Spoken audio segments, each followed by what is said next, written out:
Halo guys, welcome back again to my channel bersama saya Hansan di sini dan seperti biasanya setiap harinya saya akan buatkan video seputar cryptocurrency. Apa kabar kalian hari ini semuanya? Semoga dalam keadaan yang baik-baik saja. Teman-teman, kita melihat Bitcoin akhirnya mendapatkan rebound yang lumayan signifikan. Setelah berminggu-minggu terakhir kita sepertinya kesulitan ya untuk mendapatkan rally yang nominalnya lumayan. Dan hari ini kita melihat Bitcoin sempat menyentuh ke area 58.000. Setelah beberapa hari ke belakang, kita sempat menyentuh ke area 52.000. So, ada rebound kurang lebih 6.000 sebelum pada akhirnya kita mendapatkan sedikit retrace ke area 56.000 dolar. Nah, ini sebenarnya sesuai dengan ekspektasi kita, teman-teman, bahwa memang area 52.000 kemarin saya sampaikan harusnya merupakan area local bottom untuk Bitcoin. Nah, itu terbukti benar, kita melihat ada rebound ke area 58.000, mengkonfirmasi bahwa memang benar 52.000 itu adalah local bottom. Nah, kita bakalan bahas di video hari ini kira-kira apa yang bisa kita expect berikutnya in terms of price action, dan juga saya pengen lakukan updates untuk beberapa chart yang terkorelasi terhadap Bitcoin. Jadi stay tune terus sampai akhir video. Nah, sekarang kita bakal mulai dari coin market cap terlebih dahulu. Per hari ini secara global market cap crypto berada di angka 1,95 triliun dolar atau naik sekitar 1,56%. Nah, di top 10 coin sendiri kita juga melihat keadaannya semuanya hijau, kenaikannya ranging antara 0, sekian persen hingga kurang lebih 7%. Dan yang menjadi top performer hari ini adalah Toncoin dengan kenaikan 7,03% ke 5,24 dolar. So, itu adalah outlook sementara dari beberapa top coin yang ada. Sekarang kita langsung aja masuk ke chart.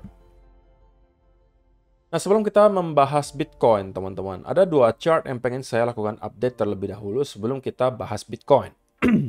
Yang pertama adalah dollar index, teman-teman. Nah, untuk dollar index, seperti updates kita yang terakhir, saya sampaikan bahwa dollar index berpotensi untuk mendapatkan semacam konsolidasi terlebih dahulu atau semacam rebound untuk kembali ngeretes ke area trendline sebelum pada akhirnya kita kemungkinan akan melanjutkan sell off-nya. Nah, untuk sementara teman-teman, itulah yang terlihat terjadi. Kita membentuk ada potensi double bottom di dollar index dan sekarang sedang approaching area lower high terakhir. Dan teman-teman, kita berpotensi untuk break di atas lower high tersebut dan kemungkinan nge-retest ke area trendline ini. Tetapi itu tidak mengubah price action di time frame besarnya, teman-teman. Bahwa kalau kita lihat di daily, kita telah berhasil untuk breakdown dari area major trendline di sini yang harusnya sekarang akan bertindak sebagai major resistance. Dan selama kita tidak berhasil untuk close di atas 103,2 di sini, maka semua kenaikan yang kita lihat di dollar index itu saya hanya kategorikan sebagai retest ke area trendline. Terkecuali teman-teman, kalau kita sampai berhasil untuk close di atas 103,2 di sini, maka itu bisa menjadi pertanda bahwa kita sepertinya hanya membuat semacam fake out ke bawah dan akan kembali ngeretest ke area yang lebih tinggi, kemungkinan ke upper trend line-nya lagi. Dan kalau misalnya ini kita breakout, ini justru akan menjadi petaka ya kemungkinan untuk risk asset. Karena biasanya kalau dollar index berada di dalam trend bullish, maka risk asset harusnya akan mengalami bearish trend atau setidak-tidaknya semacam consolidation phase atau fase konsolidasi. Tetapi untuk sementara, probabilitas untuk senario tersebut terjadi belum besar menurut saya. Yang lebih besar adalah kita melihat pelanjutan pelemahan dollar index. Karena perlu kalian ingat juga teman-teman, tesis ini didukung oleh kebijakan The Fed yang kemungkinan besar bakalan segera melakukan pemotongan suku bunga. Oke, dan kemungkinan akan terjadi beberapa kali pemotongan suku bunga sampai akhir tahun 2024 ini. Dan bisa jadi dimulai di bulan ini. Jangan sampai lupa juga, besok kita juga akan kedatangan data CPI, teman-teman. Menjadi salah satu data terpenting untuk minggu ini sebelum kita jelang FOMC, seingat saya minggu depan atau 2 minggu lagi. Kayaknya sih minggu depan ya, seingat saya. Jadi, 1-2 minggu ke depan tentunya akan sangat-sangat menarik untuk pergerakan harga dolar indeks dan juga pasar saham Amerika Serikat yang tentunya juga akan sangat berpengaruh ke pergerakan harga Bitcoin.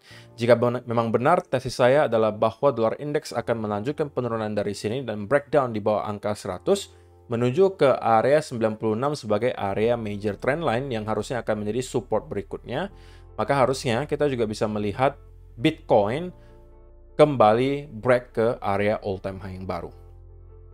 Jadi so far semuanya masih sesuai dengan senario. Untuk S&P 500 teman-teman. Oke, pasar saham Amerika Serikat. Bagi saya secara pribadi, koreksinya pun seharusnya belum usai teman-teman. Kita belum melihat ada pertanda strength lagi dari S&P 500. Atau ada semacam buying pressure yang besar datang itu belum ada gitu. Sehingga kita masih harus expect bahwa koreksi yang kita lihat selama beberapa hari terakhir itu kemungkinan masih akan berlanjut. Walaupun in the short term ya kita bisa mendapatkan semacam retrace terlebih dahulu ya teman-teman. Tapi saya tetap masih expect bahwa S&P 500 bakalan break di bawah area 5.400 di sini. Kemungkinan menuju ke area 5.330-an di sini. Sebelum pada akhirnya mendapatkan semacam rebound yang signifikan. Tapi kalau sampai area ini tidak mampu kita pertahankan, maka kemungkinan besar kita akan membuat wave kedua dari koreksi ini. Dan bahkan bisa membuat koreksi atau konsolidasi yang lebih panjang lagi daripada perkiraan kita. Itu mungkin sama dengan apa yang kita lihat terjadi di Bitcoin selama 6 bulan terakhir. Bentuk konsolidasi itu bisa banyak ya teman-teman, bisa hanya sekedar seperti ini. Kita kemudian membentuk yang namanya ascending triangle. Ini bisa menjadi salah satu opsi gitu ya. Atau yang kedua, kita bisa membentuk semacam bull flag. Sama seperti apa yang kita lihat mungkin di Bitcoin. Ada yang sebutnya sebagai bull flag, ada yang sebutnya sebagai expanding triangle, apapun itu. Tapi itu masih tetap adalah kategori bullish continuation pattern. Nah, ini juga sama teman-teman. Ekspektasi saya adalah ya memang kita masih berada dalam keadaan bullish trend untuk S&P 500, tetapi pertanyaannya adalah apakah kita akan membentuk ascending triangle dari sini, ataukah kita membentuk bullish consolidation yang beda? Apakah itu bull flag, apakah itu rectangle gitu ya. Nah, contoh paling sederhana teman-teman untuk memberikan kalian semacam gambaran yang lebih jelas ya.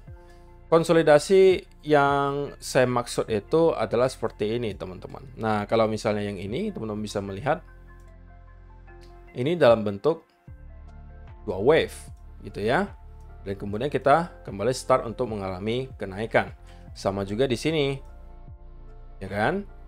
Kita kemudian mengalami kenaikan.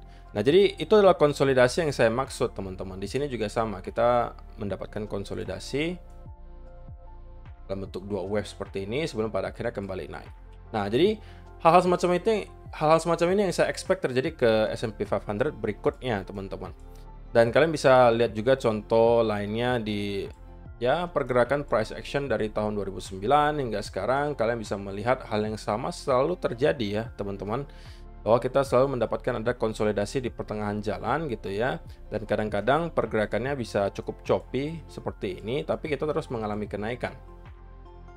Oke, jadi itulah yang juga saya expect terjadi ke S&P 500, bahwa trennya masih tetap akan bullish, cuman pertanyaannya adalah apakah apa bentuk konsolidasi yang akan kita bentuk. Nah, itu yang mungkin bisa menjadi pertanyaan. Apakah kita hanya akan sekedar kembali nge-retest ke area trendline di sini? Ini juga bisa menjadi salah satu opsi untuk kemudian kita terus rebound dari area ini. Sama seperti apa yang kita lihat di sini. Kan? Nah, itu juga menjadi salah satu opsi. Tapi in the end of the day, trennya adalah mid-term sampai long-term tetap masih bullish, dan itu harusnya akan menjadi kabar baik untuk Bitcoin. Karena secara korelasi gitu ya, kita tahu pergerakan S&P 500 itu korelasinya positif terhadap Bitcoin. Sehingga kita bisa simpulkan bahwa in general, Bitcoin tren jangka panjangnya bakalan mengikuti S&P 500. Gitu ya. Nah, sekarang kita bahas ke Bitcoin. Apa yang sedang terjadi dalam 24 jam terakhir, teman-teman? Ya, pada akhirnya setidaknya kita bisa melihat ada daily candle yang body candle-nya cukup panjang, tebal, berwarna hijau. Itu adalah sebuah sign yang baik tentunya, menunjukkan bahwa ada buying pressure di sana. Tetapi hal ini belum merubah struktur dari Bitcoin. Sampai hari ini pun, Bitcoin masih tetap berada di struktur yang bearish. Kenapa? Ya kalau kita zoom in ke time frame yang kecil, teman-teman, area lower high terakhir itu di sini. Sehingga selama area tersebut belum kita take out, ya kita masih harus katakan secara teori struktur dari Bitcoin ini masih bearish. Dan kita masih berpotensi membentuk lower high yang baru dan kemudian mengalami sell off. Nah, walaupun kemarin saya sampaikan teman-teman bahwa area ini kemungkinan memang merupakan area local bottom ya. Nah, itu sudah terbukti benar bahwa kita memang berada di local bottom dan mendapatkan semacam rally yang lumayan signifikan. Nah, pertanyaan berikutnya yang muncul adalah, apakah kemudian rally ini adalah awal dari push kita berikutnya ke atas? Ataukah ini hanya menjadi sekedar relief rally lagi-lagi dan kemudian kita akan kembali sell off? Relief rally itu wajar banget terjadi dalam keadaan bearish trend ya teman-teman. Kalau misalnya kalian lihat di sini, ini adalah relief rally, ini adalah relief rally, ini adalah relief rally, tapi itu hanya untuk membentuk lower high yang baru, lower high yang baru, lower high yang baru, dan kemudian kita kembali sell off. Nah, untuk dapat mengubah hal tersebut, teman-teman, maka kita perlu melihat Bitcoin untuk break di atas area 58.500 untuk dapat menginvalidasi struktur bearishnya dan kita kembali flip ke arah bullish. Itu menjadi step yang pertama, supaya kita bisa melihat sentimen kembali bullish. Yang kedua tentunya akan lebih baik lagi kalau kita berhasil untuk kembali reclaim di atas area $60.000 dan start mendapatkan konsolidasi di atas area tersebut. Jika itu yang kita lihat, maka saya cukup meyakini lagi-lagi kita akan berpotensi nge-retest ke area 66 sampai $67.000. Tetapi sebelum hal tersebut terjadi, teman-teman, sebelum kita mampu reclaim area lower high terakhir, maka kita tetap masih harus skeptis dengan pergerakan Bitcoin yang seperti ini. Bisa aja ini hanya sekedar relief rally dan kita kemudian akan kembali mengalami sell off. Oke. Dan kalau misalnya kita berbicara soal trend line juga, kita juga kenapa mendapatkan rejection dari sini? Karena kita telah berhasil untuk nge-retest ke area trend line-nya juga nih, teman-teman. Ya kan? Dan cukup make sense kalau misalnya teman-teman yang sedang pengen mencoba untuk mencari peluang untuk trade di Bitcoin, sekarang mungkin lebih ke arah short. Itu ya. Tapi dengan catatan, kalau kita bisa kembali nge-retest ke area trendline di sini, oke, misalnya membentuk reversal pattern di sana, nah ini mungkin akan menghasilkan setup dengan risk to ratio yang cukup memadai.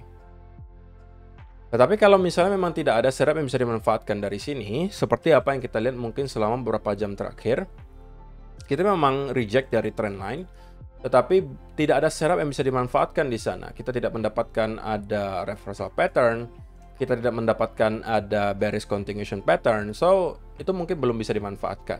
Nah, kalau misalnya teman-teman kita kembali nge-retest ke area trendline di sini dan membentuk reversal pattern, ini bisa menjadi setup untuk short. Atau kalau misalnya kita tidak mendapatkan retest ke arah trendline, melainkan kita hanya mendapatkan semacam bearish continuation pattern, bisa bentukannya bear flag seperti ini, maka ini juga sama, bisa teman-teman mungkin jadikan sebagai setup untuk melakukan short. Nah, contohnya seperti apa yang lebih konkret ya. Nah, teman-teman mungkin bisa lihat yang di sini. Di sini juga kasusnya sama, kita tidak mendapatkan ada reversal pattern ketika kita nge-retest ke area trendline, tapi kemudian kita mendapatkan apa di sini? Ada bear flag. Dan ini adalah berarti pertanda bahwa kita bersiap untuk melanjutkan penurunan lagi, teman-teman. Sama juga di sini. Kita juga mendapatkan bear flag, kita kembali sell off. Nah, jadi itu yang mungkin bisa teman-teman manfaatkan kalau misalnya dikasih. Nah, saya tidak pernah menyatakan bahwa kita garansi pasti akan turun dari sini, bukan itu yang mau saya sampaikan, tapi jika ada setup yang bisa dimanfaatkan dari sini untuk short, itu mungkin worth it untuk dicoba. Kenapa? Alasannya pertama, karena kita memang masih berada di struktur yang bearish pertama. Yang kedua, kita sedang mendapatkan rejection dari area trendline di sini, menunjukkan masih ada selling pressure di sana. Nah, itu adalah dua indikasi yang cukup teman-teman bagi saya untuk start mencari peluang untuk short. Nah, tetapi shortnya baru akan saya ambil ketika sudah ada setup dan konfirmasinya. Nah, setup konfirmasinya yang saya jelaskan tadi. Salah satunya apakah kita mendapatkan reversal pattern dari sini untuk saya kemudian mencari peluang untuk short, ataukah kita justru hanya mendapatkan bearish continuation pattern dari sini atau berupa bear flag dan itu bisa menjadi peluang juga untuk masuk. Menargetkan setidak-tidaknya kembali ke area trendline di sini, teman-teman, yang kalau sekarang kita lihat harusnya berada di area roughly 55.500-an. Yang kalau mampu kita jebol, ya kita berpotensi untuk kembali ke ngeretes ke area low terakhir di 52.500 atau bahkan kita bisa membentuk lower low yang baru. Tapi, teman-teman, jika yang terjadi kemudian adalah kita tidak mendapatkan kedua senario tadi, tidak ada reversal pattern dari sini, tidak ada bearish continuation pattern, melainkan kita langsung strike breakout lagi dari area trendline, maka jangan coba-coba untuk langsung short dari sana, teman-teman, karena berarti sekarang sudah berbeda kondisinya. Kalau tadi kita melihat ada rejection dari trendline, tapi kali ini kita telah berhasil untuk breakout dari trendline-nya. Maka berkuranglah satu alasan kenapa kita boleh mencari peluang untuk short. Satu-satunya alasan hanya karena kita mungkin berada masih di struktur yang bearish, tapi itu menurut saya tidak cukup alasannya. Oke, jadi saya rasa penjelasannya cukup jelas ya teman-teman. Pergerakan besar berikutnya akan bergantung pada price action selama beberapa jam ke depan. Kemungkinan bisa jadi sampai besok, karena besok kita akan mendapatkan data CPI. Tapi regardless, untuk sementara sesuai dengan ekspektasi bahwa kita telah menemukan local bottom, karena memang kita telah mendapatkan rebound yang lumayan signifikan sekarang. Ini akan menjadi area yang sangat krusial, 57-58.000. Karena ini yang kemungkinan akan menentukan apakah semua yang kita lihat di sini hanya sekedar rally lagi untuk membentuk lower high yang baru, atau pada akhirnya kita akan berhasil untuk break dari struktur bearish dan mulai start untuk membentuk struktur yang bullish. Beberapa waktu ke depan akan menjadi waktu yang sangat penting untuk kita pantau, dan saya akan terus melakukan update. Jadi pastikan teman-teman subscribe dan jangan sampai ketinggalan video besok, lusa, dan seterusnya, supaya kalian bisa mengetahui gitu ya outlooknya kira-kira seperti apa, dan bisa apa aja peluang yang mungkin bisa kalian manfaatkan. Itu akan saya coba jelaskan supaya dan semoga bisa membantu kalian semua gitu ya. Jadi saya rasa itu aja sih teman-teman yang mau saya sampaikan di video hari ini. Semoga bisa bermanfaat untuk kalian semua. See you in the next video. Bye-bye.